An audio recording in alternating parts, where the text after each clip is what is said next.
మీకు అందరికీ republic day రోజున జల్లికట్టు స్ఫూర్తితో పెద్ద ఎత్తున ఉద్యమం చేయాలన్నారు. జల్లికట్టు స్ఫూర్తి ఏంటి? అక్కడ పశువుల పండగ మన దగ్గర కూడా కొంతమంది చేస్తూ ఉంటారు. దానికి చట్టబద్ధత తమిళనాడు అసెంబ్లీ చేసి ఢిల్లీకి పంపిస్తే ఆర్డినెన్స్ ఇచ్చారు. మన వెస్ట్ గోదావరి జిల్లాలో కోడి పందాలు ఆడారు.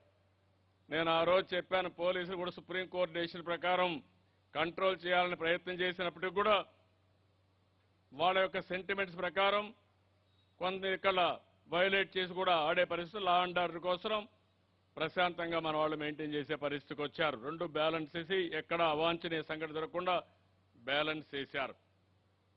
అయితే ఈరోజు 26వ తారీఖున మీరు గుర్తుపెట్టుకోవాలి, రిపబ్లిక్ డే. భారతదేశం మొత్తం రిపబ్లిక్ డేని దేశభక్తితో జరుపుకుంటాం. మనమందరం కూడా ఇండిపెండెన్స్ డే కానీ రిపబ్లిక్ డే కానీ ఎందుకు జరుపుకుంటామంటే స్వతంత్ర భారతదేశంలో స్వతంత్ర పౌరులుగా మన హక్కుని మనం చూపించుకోవడానికి రాజ్యాంగబద్ధంగా మనం చేసుకుంటూ దేశభక్తిని చాటే సమయం. అలాంటి సమయంలో మీరు ఒకసారి ఆలోచిస్తే ఆ రోజు నిరసనకు పిలిపించారు.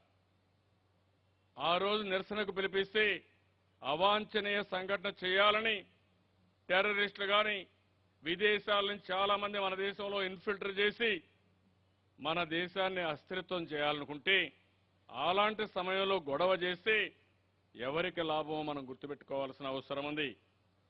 ఆ నెక్స్ట్ డే మీరు చూస్తే 50 దేశాల నుంచి 2000 మంది ఇన్వెస్టర్స్ వచ్చారు. ఆ రోజు గొడవ చేయాలని ప్రయత్నం చేశారు. నేను ఆ గొడవ కానీ అలో చేసుంటే మొత్తం అపహాస్యం పాలయ్యేవాళ్ళం. మనకు 10,50,000 కోట్ల రూపాయలు పెట్టుబడులు వచ్చాయి. ఇవన్నీ కానీ అమలు చేసి దగ్గర 22 లక్షల మందికి పరోక్షంగా ప్రత్యక్షంగా ఉద్యోగాలు వచ్చే పరిస్థితి వస్తుంది.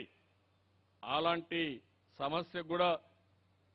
సమస్యను క్రియేట్ చేయాలని ప్రయత్నం చేస్తే పోలీసులను అభినందిస్తున్నా. చాకచక్యంగా సమర్థవంతంగా అలాంటి సంఘటన జరగనీయకుండా చాలా బాగా ఆపరేట్ చేశారు. వాళ్ళని మనస్ఫూర్తిగా అభినందిస్తున్నానని చెప్పి కూడా నేను మీకు తెలియజేస్తున్నా. పోలీసుల పని ఎప్పుడు కూడా చాలా సున్నితమైన సమస్య.